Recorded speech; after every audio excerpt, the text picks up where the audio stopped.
Well, Jimmy, hopefully another 50K bonus for you, but I'm just curious, what are the emotions after a performance like that here in hostile territory?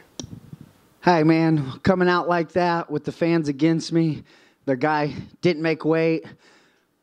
Everything was against me. If I lost tonight, I felt like I was losing my job. I was going back to find a new job. That's not what I wanted. So this means the world to me, and most definitely I feel like I'm going to get that 50K again. When you say, like, you know, everything that went in, like you mentioned your father in there, you thought you might lose your job, and then you see your opponent come in missing weight. Like, what's going through your head on this? Because you can only control what you can control, but it seems like a lot of these outside things are kind of all coming in at you at the same time and fight week. Oh, yeah, they do. And it's just got to keep our head on straight, keep pushing forward, and keep our goals in mind. I have 3 goals in 2024. And that's make over $100,000, get that new UFC contract, and I'm going to get me and my girl's 3-bedroom house. I currently live with Grandma and Grandpa right now. I've worked for everything to be here, to stay here, to prove I belong. And tonight, I overcame some steps that weren't looking too good for me. Overwhelmed the storm, overwhelmed the weight cut. Malcolm looked huge out there. He was a big 125er tonight. So I think the weight miss was a part of his strategy. That's just my own opinion. And I think it backfired. And to go out there and get the win and get the submission by head and arm, I'm just excited. And I can't wait to be back in this UFC octagon this year. So just based on everything you just said, like, you know, your goals, what went on and the weight miss and everything, where does this win rank in your career? It's got to be at the top now. UFC 297. In hostile territory versus the hometown guy. Got to kick off UFC 297. I've been in the UFC since 2020. When I fought Cody Durden, there was no fans. When I fought in the Apex, we had limited amount of fans. This is my first fight to come out here, have a full crowd behind me. I had to tell myself just to stay calm. We'll take everything in after, and that's exactly what I did, and I'm just glad I performed the way I did. Looking at the actual fight, Malcolm came out pretty red hot in both the first and second round. Is that what you expected from him? Oh, yeah. Malcolm's job was on the line. He's 2-4 in 6 UFC fights on a 2-fight losing streak, and he missed weight in this fight. He missed weight in his last fight. If the guy was going to keep his job, he had to finish me in brutal fashion, and that was his game plan. I don't blame him, but I wasn't going to let him do it. Were you hurt at all in there? Because it looked like he had clipped you a few times when he was rushing, especially at the beginning of the second round. Oh, I'm pretty sure his hands hurt worse than my face. How close was that Von Flue choke at the end of the first round? Oh, he was gurgling. He had less than 5 seconds. If I would have had a little more time on that clock, it would have been it. But if y'all watch that Tuesday night contender fight against Nate Smith, he was gurgling at the end of the second. He got finished in the third. Malcolm was gurgling at the end of one. He got finished in the second. So final one for me. I know you laid out your goals outside of the octagon, but I guess do you have a name you want next, or when do you want to return to fight? I want anybody the UFC will give me, but I want that Cody Durden rematch. I know he wants it. I don't need it as much, but since I left the UFC octagon, he built up some wins. He got into the rankings, so I want to take everything he worked for again. Jimmy over here.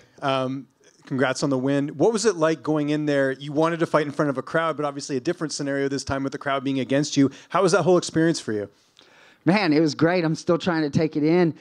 They kind of confused me because if you were at ceremonial weigh-ins, I got more cheers than he did. So I was like, oh, this is going to be a pretty good night tomorrow. And then when I walked out, you could hear the boos. And I just took it all with a grain of salt, knew what I was here to do. And I'm just glad I was able to get in there and take care of business. And in terms of, just getting this win, I know it's been a long road for you. Your last one was in 2020. I know there's been some gaps in between there, obviously with the retirement and all that. How does this win compare to maybe the debut that you had, which is, was a lot faster?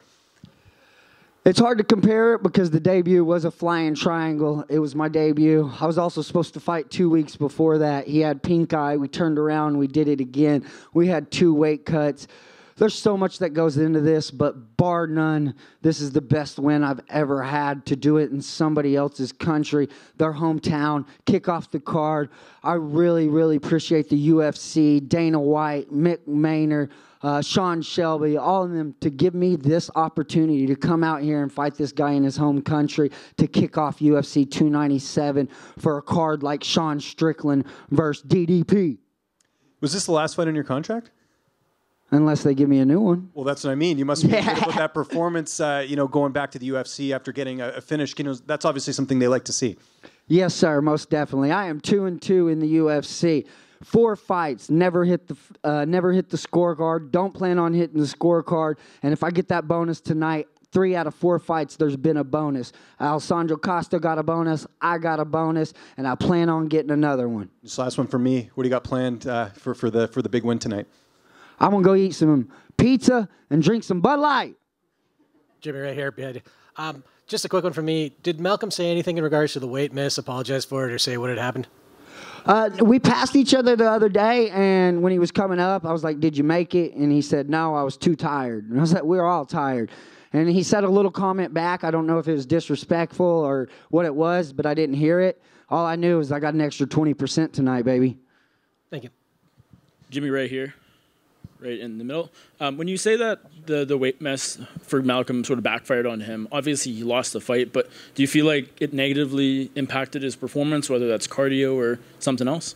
Actually, no, I don't think it impacted his performance at all. He came out very strong. He had a lot of power, and I think the thing that backfired on him the most is he's losing 20%, and he didn't get the win money. After almost getting that Von Fleur, you feel like you almost got it at the end of the first round. How confident were you sort of on top early in the second that at some point in that round you'd get the tap or lock something up? If you see how I reacted after round 1, I got up and I cheered. I got the crowd to boo me again. That's because they knew that their guy was not going to be confident going to round 2. Even though I got dominated round 1, I was very confident after I locked that choke up. When I locked it up again, I was going to finish him. Jimmy, just going back to the weight cut, you mentioned the pressure you already had on your shoulders coming into this fight. Was the weight miss, did it take you some time to kind of just, here's another obstacle in my way, or was it something that it didn't play with your head as much? No, it just told me that I knew that he had some quit in him, and all I had to do was find that quit out there. I have no quit in me. If I had some quit in me, I wouldn't have made weight. Thursday morning, actually, when I woke up, I was 6-7 pounds from making weight. I cut twice Thursday. I drank very little water. I didn't eat food for 30 hours to make weight. I went to bed Thursday night at 127.4, and I woke up Friday morning at 126. I would have liked that drink of water. I would have liked that, piece of bread. I would have liked something, but the win was way better. Does this feel like a unique win in the sense of all the things that you had against yourself, and I mean just the reaction you had going out there, and here you came through all these obstacles? Does this win kind of set itself apart, just given it was such a different outcome if this doesn't go your way? Most definitely, and round 1 was an obstacle as well. Started out real bumpy. I went for a crappy takedown, then I got taken down. I got hit with a lot of big shots, and he was finding his way with me in there in round 1. But we have a 3-round fight. This is 15 minutes. And until that bell sounds or until the ref pulls you off of me, the fight is not over, and I'm not going to quit. Hi, Jimmy, just right in front of you. We got to see arm triangle, obviously to finish. We got to see the triangle choke, Von Flick. Anything else in your arsenal you want to show off in the UFC in the future? Oh, yeah, there's a lot more. And that Von Flick will be hit from bottom as well. I was going to hit it from bottom, but he went ahead and pulled over. And if he would have locked up guard, he would have had a better chance. When he rolled over, I knew I was going to finish that Von Flick choke if the bell wouldn't have sounded. But I'm a Brazilian Jiu-Jitsu black belt. I'm the best 125 Jiu-Jitsu black belt there is, and I'm going to keep proving it every time I get in here. And I wanted to ask, I know we've talked a lot about the emotion of this win and what it meant to you. Why is it so important for you to get those gloves to your father? So when I started fighting, I was 17 years old. I dropped out of school to move down to Corpus Christi, Texas, where my dad was stationed in the oil field. We dropped out of school. He joined a gym with me. He took me to Full Contact Fight Academy in Corpus Christi, Texas with Hector Munoz. My dad joined with me in the gym. He paved the road for me. I didn't have bills. I didn't have nothing. I took everything for granted my father gave me. Over time, I ended up getting married, having kids. Me and my father's relationship kind of went south. Me and my brother's relationship went south. My brother was in every corner and every fight, just like my dad. And when drugs got involved, it affected our lives. And when it affected our lives, it affected the way I trained. It affected the way I looked at the sport. And when I retired and me and my father got our relationship back, it gave me the love for the support again. It gave me the love to have my dad there again. And the last 2 fights, y'all have seen my dad's been there. Unfortunately, I couldn't afford to bring my father to Canada with me.